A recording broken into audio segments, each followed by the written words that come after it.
Thank you. So this is not only the coolest room, we hope to be able to also do the coolest presentation. So let's see, that's our expectation level. Thanks for coming. We'll do this together. So as said, the practical piece comes from Smith and Nephew from Justyna. And Tom, representing the Hackett group, will walk us through various numbers and statistics to show the trends, how to become the best GBS. So that said, let's start. We needed to pick a few topics because obviously there's quite a lot of things we could cover in terms of GBS, and we've selected some which you'll see are around technology, talent, and customer centricity, because those seem to be the three key areas in the GBS area today. And I'll start with something a bit higher level. Obviously, in Hackett, we run a lot of studies and we'll kill you with data, right? But this is a study we do every year with a few hundred companies, and it looks at something called key issues. So what are the expectations that companies have for the upcoming year? And we know that these things typically are true. So if there's not a crisis, a war, or something out of the order, then these things actually happen. And this is just to select topics which companies think are very important for them. So on the lower axis, importance, and on the right side, ability to address, which at the end means mostly, do we have the skills and capabilities to actually deal with all these issues?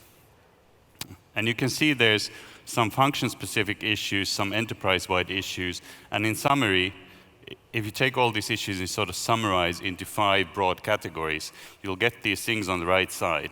And you'll see digital transformation, innovation is technology, information analytics is technology. So we have 2 technology issues. And number 4 is talent. So there we go, technology and talent. Basically, 2 sides of the same coin. So we often deal with these things together because they fit together nicely. And then customer centricity, which is on every single research list nowadays. And then point 5 is agility, which I'll mention some things about briefly because it used to come up on conferences maybe 5 years ago. And I think some people have misunderstood this. Agility was not meant to mean that you are available 24 hours, right? That was not agility. Agility here refers to organizational agility. So it means, simple example, your volumes increase or decrease 20%. So now if your process is totally manual, you need to increase or decrease capacity to respond to that. If your process is fully automated, basically don't care, right? You just have more data flow in and out. So that's a simple component of making an organization more agile. So you can respond to changes. So for example, automation levels, very simple. The same study, key issue study, ask a question about risks. What are the biggest risks that companies see? And you see here on the left side, cyber information security, not surprisingly, mentioned by many people here already yesterday and today. Interestingly, this was not even on the list 5 years ago. So you can see how fast some of these things change. Number 2 item on the list is access to critical talent, so about people. That again is on the list all the time. Seriously, all the time. Every time I go to a client, I ask them, what's your biggest asset? They tell me it's our people. We've got the best people. Every client I have worked with has the best people. I actually don't know where the rest works, but anyway, that is always on the list, and you can see it's the 2nd highest item on the list and probably increasing even more in relevance. Now, if that is so important, would you not expect a company to spend a lot of time, money, resources on the people issue? So the next slide shows you what are the planned initiatives, major initiatives, projects, things that companies will do. And interestingly, talent is only in place 5. So there's obviously some sort of mismatch here. Good news is it's moved up from place 9 last year. So, you know, us and others and you telling these stories all the time and realizing that there is a talent issue out there is producing some visible results. But still, if we look at, for example, our benchmark data, companies spend about 1% of their budgets on talent management. 1%. GBS is a bit better, typically between 3 and 5. But if this is so important, 1%, I mean, it's a bit strange. There's another challenge, which we have in GBS specifically, which is this. We used to structure organizations in a functional way, which was done basically for complexity reduction, right? So you had small boxes of activities, you put somebody do something, and then at some point we figured out that, okay, everybody's doing something, but they are sort of in silos, functional silos. And then we came up with processes. Let's do end-to-end processes. That's the middle piece. So then we started creating all these different end-to-end processes with all kinds of fancy names. Now, of course, we have the challenge of being customer-centric. So everybody wants to have the service for them the way they want to have it. And in GBS, we're basically still faced with all of these three, right? Because your reporting typically still is in the old functional way. The way we run processes is typically done in a process-oriented way. And now we're trying to introduce customer centricity. So for example, our service catalogs often look more like service-oriented descriptions. So they don't necessarily use anymore the process descriptions, but the problem or solution description of what the customer actually wants to get. So not easy for GBS, not easy. This is, I guess, the picture that the introduction referred to, the S-curve, which is a maturity curve, and a lot of people like these maturity pictures. For some reason, nobody wants to be in stage 1, so I never put slides on here because I don't enjoy legal confrontations too much, so leave them out. But you can see there's stage 1, 2, and 3, and the majority of people still are in stage 1, and don't worry if you are, because it's a maturity curve. It's not a performance curve, okay? You may be running an accounting center in stage 1 with high performance. But we also know that most companies move up this curve. It's a little bit like an up or out game. There's hardly any possibility to stay in stage 1.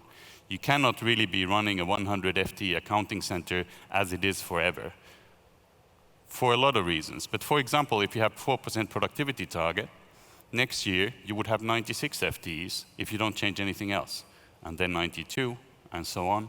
So you have to change something, right? Scope. Something has to change. Move up the curve. Stage 2 is often more about effectiveness, and stage 3 is often more about value. And value is a great discussion. You could do a whole workshop on value. Whose value? My value, your value, added value, customer value. Good example is this logo called Equinor. It's an oil company, used to be called Statoil. And so they look for oil in the North Sea, for example. And the robots that look for the oil, so these are real robots, not software robots, okay? So robots that look for the oil, they are programmed in their GBS. So that is quite close to core business and has very little to do with the invoices and payments that they used to do 15 years ago when they started, and they still do. Nothing wrong with that. But just to give you an example of what that curve sort of could mean, right? I think there's a Smith & Nephew logo on it. Yeah, there is, and we are moving up. We started in 2016, actually at the very bottom of this model on stage 1, creating regional shared service for HR function in Hull, in UK. And also we invested with creation of the GBS portal and improving the way how the employees can connect, asking the question about IT or HR related. So that was the beginning. And over the last few years, we jump up mostly because of absorbing more work to GBS and creating our GBS center. There is 4 of them across the globe. We cover all the region because we have a center in Costa Rica, in Kuala Lumpur, in Wrocław, and Pune. And currently, the journey has not stopped. We increase further the scope, especially adding much more complex functions from the finance area, so establishing FP&A functions within our centers, as well as controllership and number of functions from IT area. So the ultimate goal is that in Wrocław, more than 1/3 of the entire IT organization will be in Wrocław supporting entire world.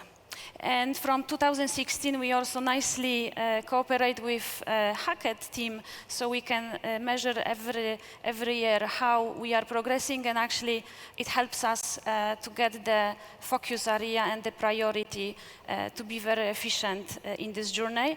And the last thing I should mention, what helps a lot is what happened last year, which is organizational structure changes within the organization, and the fact that now GBS organization, as well as obviously a finance organization and IT organization, reports directly to CFO. And I have to say, it's a very good to have a close relationship, a contact with the CFO of the organization. You know, if you're wondering whether you're in stage 1 or 2, there is an easy way to find out. If you look at stage 2, those bullets, and in the middle it says service management implementation. And if you now immediately know what service management is, you're in stage 2. And if you don't know, don't worry, you can get there. We thought that we're going to give you a bit of a more practical view of how much you can actually save in terms of the support function space if you use all technology that is available today. So not some AI idea that somebody's developing somewhere, but all the products that are available today that you can buy. And so here's the G&A functions, IT, finance, HR, procurement. And you can see on the right side that if you utilize all technology available today, you could cut the cost by approximately 1%, so that's about 1/3 of the cost base. So for some people, that's great, because they work on tight margins. Others have 50% margin and say, not really interesting. So it depends on your view, but this is what, according to our calculation, it is currently. Of course, it's increasing. By the way, if you want to see how big your functions are and whether that's normal, there's a rule we teach our consultants so we can send them off to the client and immediately know how many FTEs they need. It's simple. IT is double of finance, finance is double of HR, and HR is double of procurement. Now you can start with us if you want, okay? And finance is about 1% of revenue, and if you have a few of these relational numbers, okay, kidding. It's a bit more, but those relationships are true. Of course, they never actually apply because companies have good reasons why they deviate. But it's a good starting point, sort of as a stick in the ground. And then here's a digital transformation landscape that I wanted to cover with you in the next 2 hours. But I was told that that's not okay, so I'll just focus on the main point of it, which is you need some sort of landscape like this or some sort of framework when you do something in the technology space. We have a lot of clients who immediately jump on this. They see the smart automation box, they jump into it, and they say, robotics, I need that. And then they invite UiPath, Automation Anywhere, and Blue Prism, and then they buy the product from the guy they liked best. And then they call us and say, what are we going to do with it? And we say, you need use cases. What are those? It's how you use the stuff. I know you don't do this, but you know the other guys in the other rooms. So, anyway, don't do that, okay? The idea is you sort of work through this thing top to bottom. And you figure out who you are, what the environment is you're in, and then you look at that sort of green layer that says, what am I trying to find? Is it about cost? Is it about customer centricity? Is it about quality? Is it maybe agility, we mentioned earlier? What is the reason? Because the business case or the use case at the end will depend on, or the acceptance of that will depend on why I'm doing it. It doesn't always have to have a huge cost reduction. Maybe it's something where you need to speed up the process because it's on a critical path. It might actually be okay to spend even more because the benefit comes somewhere else. And I took an overview in a specific area which a lot of our clients tell us they have difficulty finding examples in, which is FP&A or A2R, depending on which consultant you have and what terminology you use.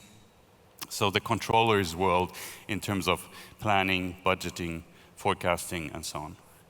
And you can see just in terms of the green on the picture that there's quite a lot of different use cases. So it's not a statistical survey, it's all the use cases from our clients that we just collected.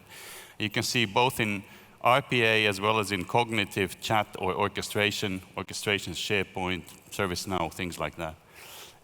You can find a lot of these examples. And I'll give you an example, okay? Very simple example. This is a really tiny chemical company you might have never heard of.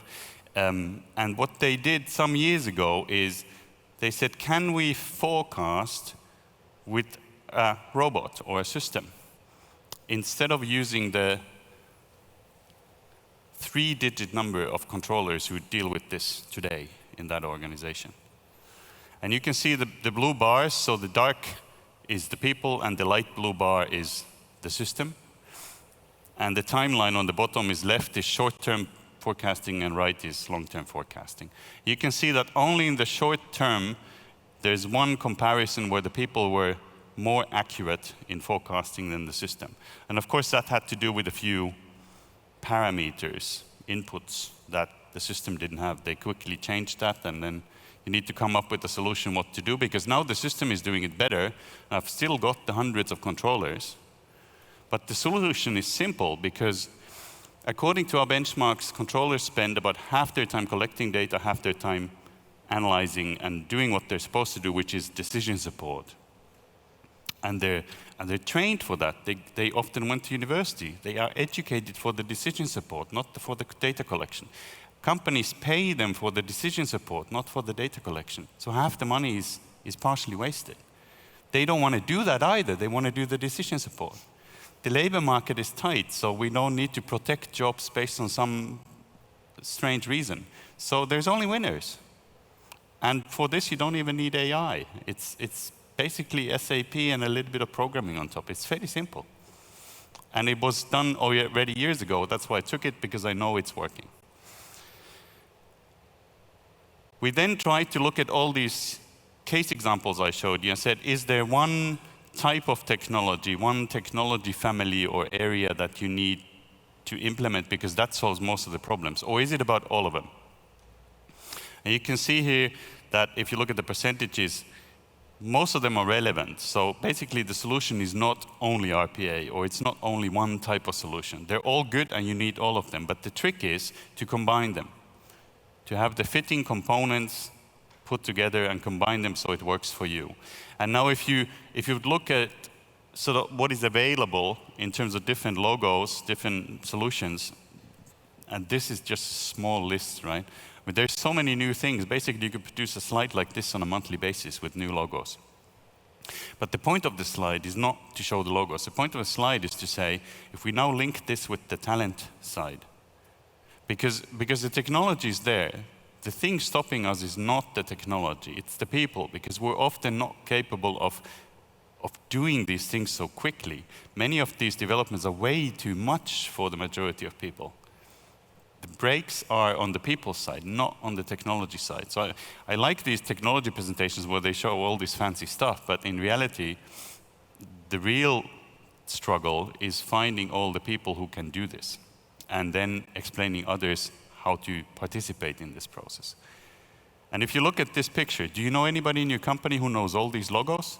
So if you're supposed to now come up with a solution and build this ecosystem and say, well, which of these components do I put together so they fit for us? I don't know all these logos.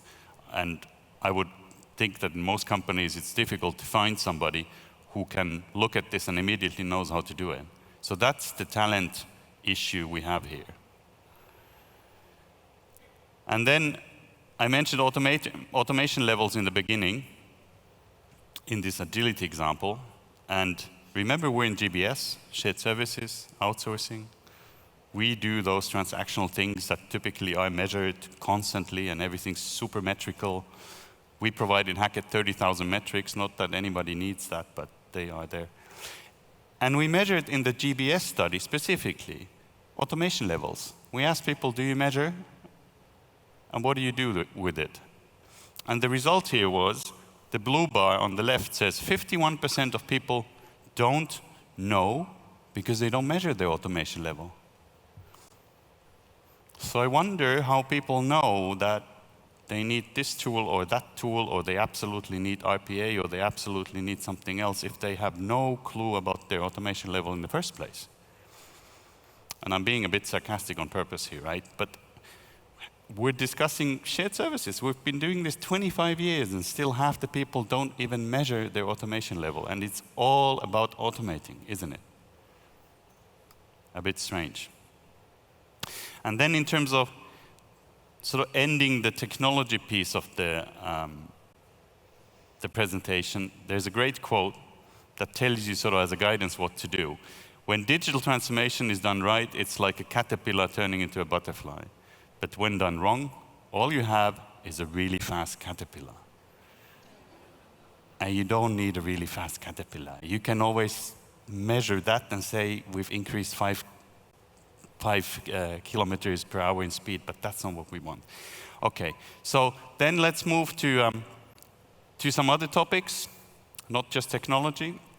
This is a slide from Hackett that deals with sort of the 10 characteristics of a world-class GBS organization. And don't worry, I'm not going to cover all these things.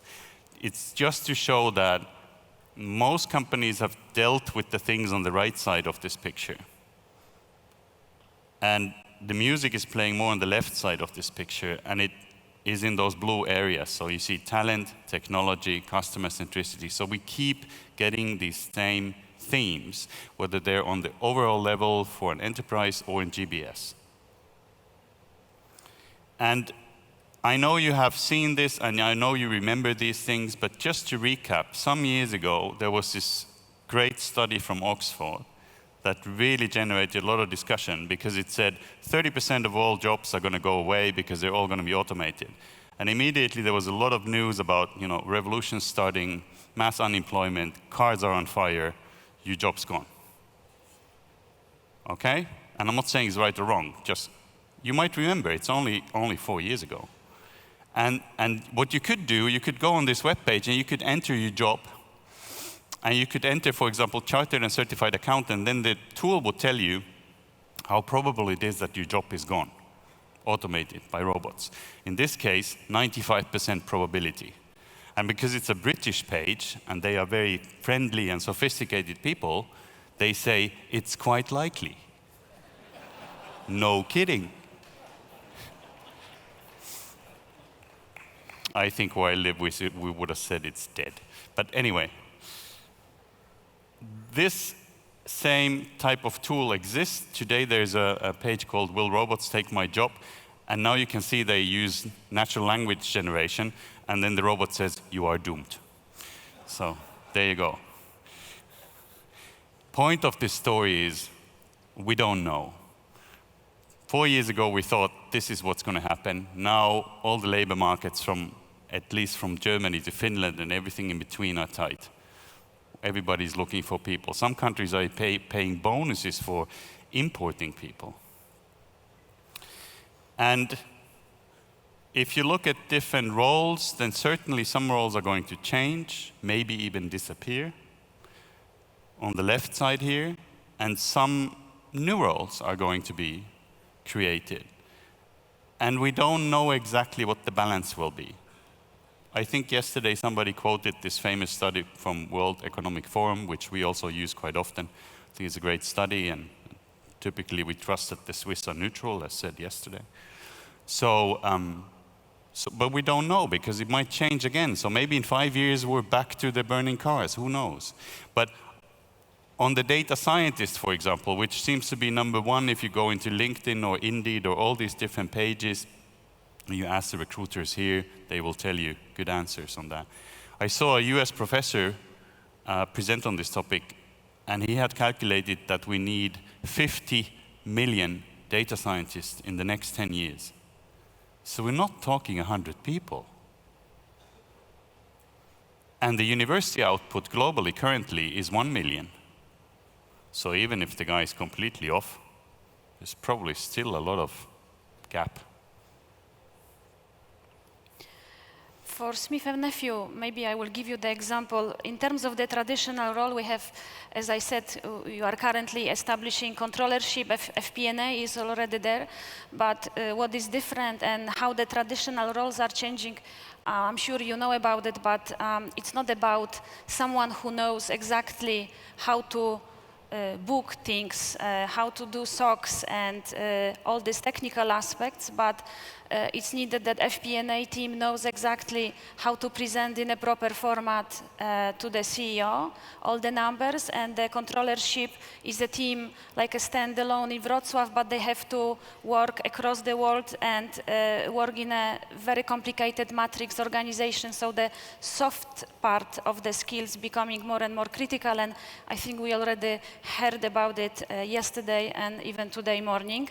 In terms of the new roles, we don't have robotic COE, we are ahead of it, but we have a digital partner. And why he first? Because in Smith & Nephew, it's not only about implementing robot and to have a target like 100, 300 robots to get, but actually optimized number platform we have, because we are at that stage and we don't want to robotize something what doesn't make sense and it's not working. And one of the interesting role we have is the head of the customer experience, and I will tell you a little bit more why this is so important for us. So we did another study, of course, and we looked at, so if we have sort of profiles like data scientists, which typically isn't a role or a job title, what kind of roles are actually going to be needed? And have companies actually created these roles already? You can see here on the left side, different types of roles that companies told us they know they will need. For example, chief digital strategist, AI specialist, chief data officer, and so on. The second question was whether they had, if they knew they needed it, if they had created it. And you see there's more red than green. So a lot of companies knew they needed this role, had not created it for whatever reason. No budget, can't find the person, don't know what they need to do, all kinds of good reasons, but not helpful. And then if they were in the green area and had created the role, we asked, well, where did you actually get the person from to fill that role? And that's on the right side, where you have a split into basically 3 areas, which is internal placement, hire externally contractor, which could be a consultant, for example. And the solution, obviously, is that none of these alone will fill all the roles. I mean, consider that many haven't even established the role yet, and already there's not enough on the market or not enough inside the company to upskill or reskill. So to fill all the roles, we probably have to use all these different buckets. As much as we can the external market, but there's not going to be enough. So therefore, we need to do upskilling, reskilling, and all these training programs, way more than in the past. I think the times where we sort of extrapolate our training budgets every year are going to be over soon. And then, as a side point, since HP was so kind to mention Hackett, I'll be so kind to mention HP in a very nice example. Hopefully, they're not going to tell me it's the wrong HP. No. Anyway, I really like this example. And they showed how they are upskilling people. And the nice thing about this slide, I think, is though the change in the title, which is called title rebranding, which actually is a big topic currently. So you can see that the lady on the top, who was an accounts payable supervisor, now on the right side, it says analytics wizard, which I think is much cooler. Told you it's going to be cool. The guy in the middle, process analyst, accounts receivable, now is an automation artist. And then the lady on the bottom used to be lead finance quality and now is excellence ninja. I really like excellence ninja. I asked my boss if I could be excellence ninja, but we're a publicly listed consulting firm. You can imagine what the answer was. But I think it's cool. And I thought maybe that was just a very specific example and not many people can do this, until I read in the paper that actually there's a really big trend in title rebranding. And there's a list of these things, and the top 2 titles you can use, the top most popular ones are Rockstar, Ninja. But you can also do data wrangler or growth hacker or whatever kind of thing. I might be too old for this stuff, but hey, I mean, this doesn't cost much. And instead of naming somebody Employee of the Month, like at McDonald's on the wall, which I don't think looks so good, why not call them Project Rockstar or Ninja of the Month? You know, be creative. How much does this cost? What about GBS Center Director, a witch? As an example. Be creative. There you go. See, we wanted to give you some tangible things that you can take with you and do when you go out. And so the thing with talent management, though, is that I've done presentations of talent management often, and sometimes we try to present, for example, our trainings, which we do in Hackett, and then the client always says, you know what, I understand talent management is important. It's not the question. The problem is, it's very hard to do a business case. So if you tell me buy trainings for $1 million, how am I going to justify that? How do I know that I'm going to get something out of it? So we thought, well, let's see if we can help with that a little bit.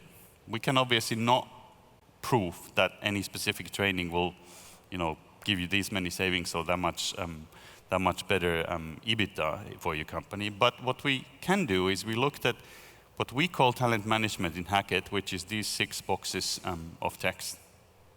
That's what we describe as talent management. We said, what if we compare those companies who are top performers in talent management to the rest, and let's look at their business output metrics. So things like return on equity, return on assets, net profit margin, EBITDA. And the good news is that you will find a positive correlation. So companies that are top performers on talent management actually do have better business output metrics. So I was really excited. I ran to the first client, and the first client stopped me and said, yeah, but you know, the causality is different. I said, what do you mean? Well, it's because the companies who have a lot of profit have a lot of money to spend on trainings. Possible.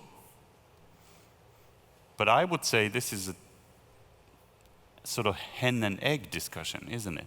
I mean, who cares whether the hen or the egg was there first? We know that one does not work or live without the other. So whether you have the profit or not, you might still have to invest into this space. And it can be proven that it pays off in the long run. But it's tough, right? Because I guess everyone, we are representing different company, but what we have in common is the fact that our center now is a combination of many different people, many different profiles. So we may have people, the very old one, very old one, like 40 plus, or we can have the young one, like millennials, with different expectation, even how the desk should look like, what is the career path progression. So, and I know we struggle with that, and I don't think so anyone has the answer how to do this properly. So probably it would be good to have more discussion and knowledge exchange in that regards. But when I look at this, and I think about my organization in Wrocław, which is still pretty new because we started only a year ago, I would say that very well established onboarding is needed. So whoever is joining us with the good expertise knows how to behave, and together we can create a good culture, good organization. Then we have people who are joining from the organization, so they are moving from the current role, sometimes moving from Germany, from UK to Poland, and they have a number of experience within IT or finance, but they know nothing about the GBS environment. So then this type of training or certification, so one of this we actually get from Hackett to improve the understanding of a GBS organization and the model for these guys.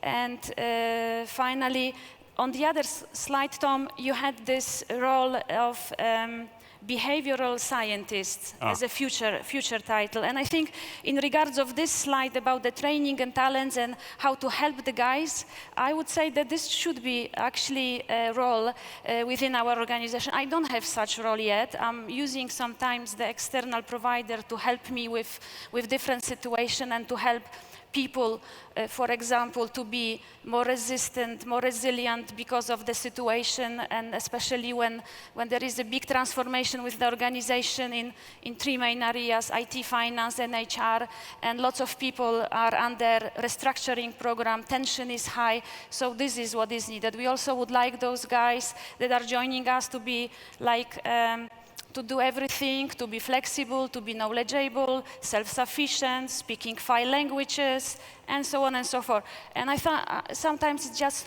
too much for them. So for me, this behavioral scientist would be a good investment.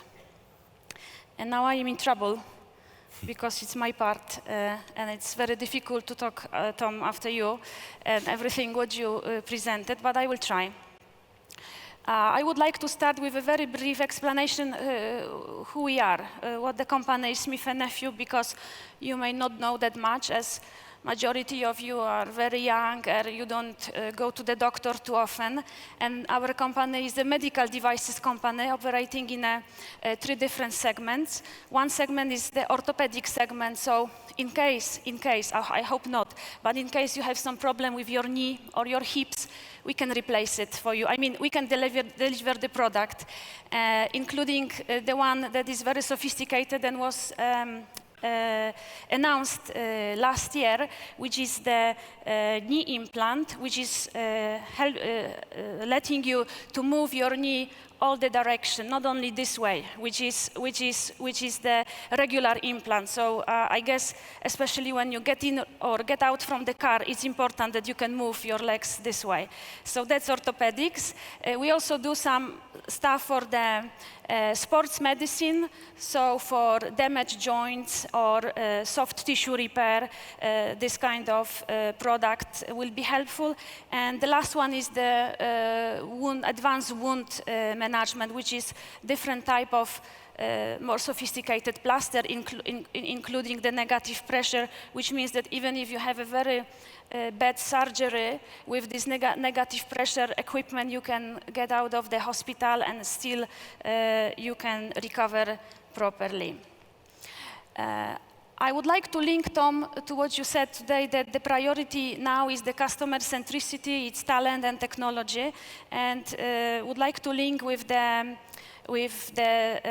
purpose, with the cultural pillars and strategic imperatives of Smith & Nephew. And I'm talking about it because I believe it's very important for the success of GBS to have this these values, this purpose in common. So last year we introduced the Life Unlimited purpose. It's linked with the company we are. So if you struggle, you have some health issue, we can help you to break this limitation. The cultural pillars is about the care, collaboration, and courage. So pretty much linked to the talent, to the people, how we treat each other. And then 5 strategic imperatives, which is altogether, grow together effectively with indication that we have to transform the business through the enabling technology. And this is very much in common between our core business and what we would like to do in GBS. Strengthen talent, again, across entire organization, not only GBS, but also in the other areas, and became the best owner. So this is linked to the fact that we are saying to be best of GBS, we have to take the end-to-end responsibility, and we have to think not only how to make our KPI green because invoice is posted correctly, but how to bring value in relevant functions.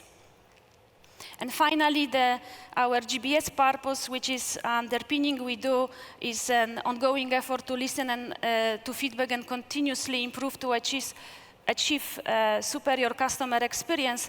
And superior customer experience, to know that this is superior, first of all, you have to measure, and secondly, you can achieve it only if you have the right talent and the right technology nowadays. just two examples to finish our presentation.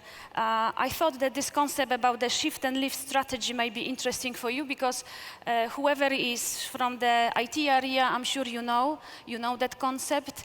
It's going left to reduce the cost, increase the productivity, improve the service.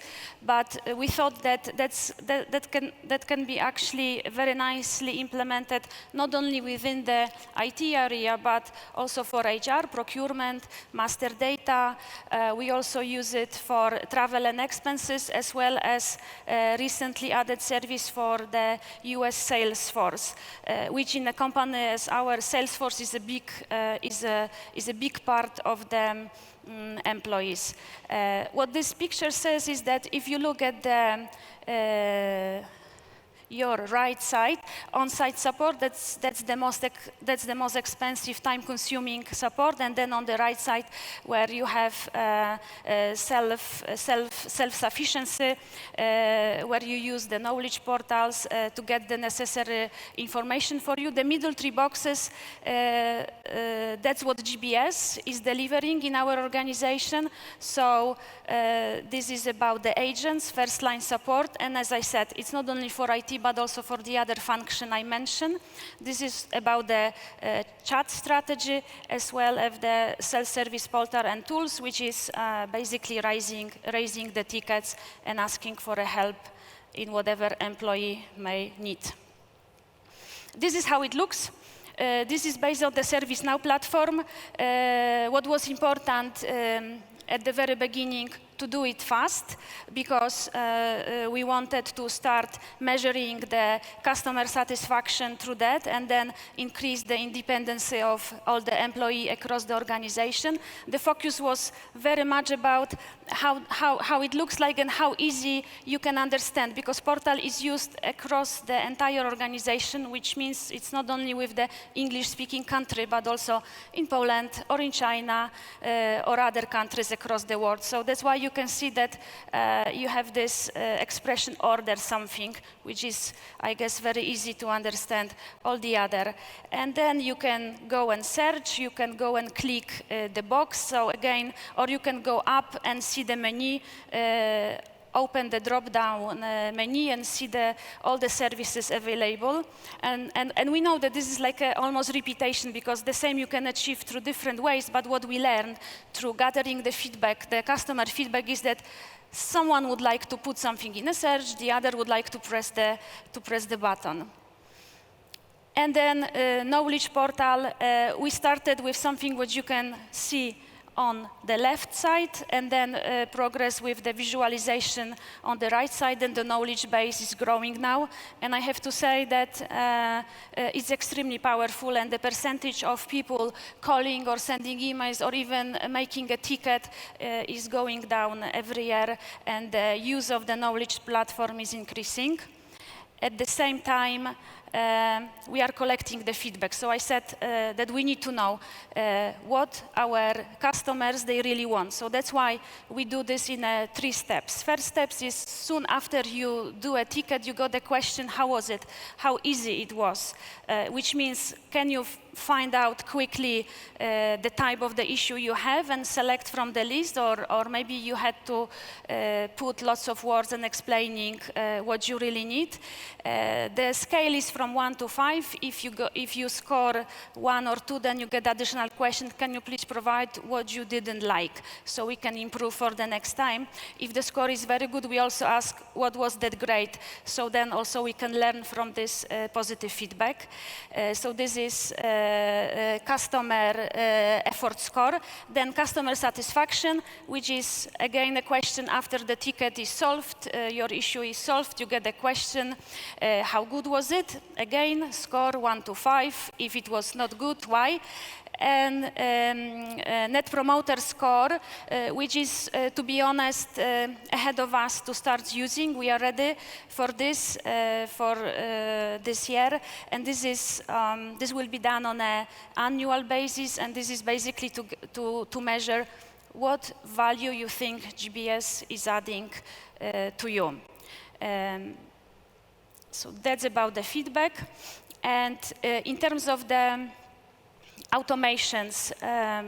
As I said, we are only starting the RPA journey. We have we signed the contract with Automation Anywhere, so we will be dealing with them in that area, but we do quite a lot in terms of the other aspects. So we finalize implementation of Ariba workflow tool.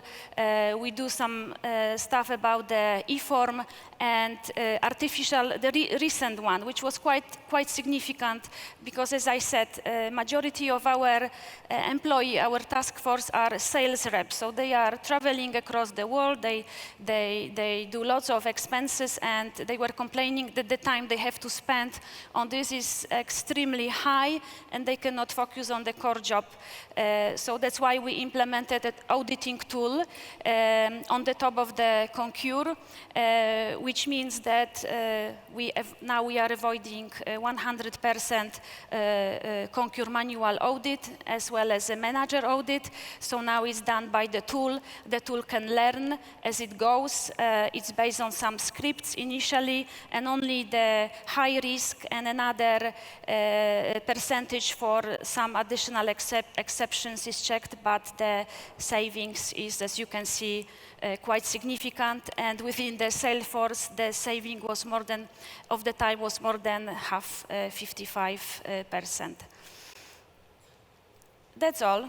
Thank you very much for joining us for the presentation. Wish you a wonderful day. Thank you. Bye.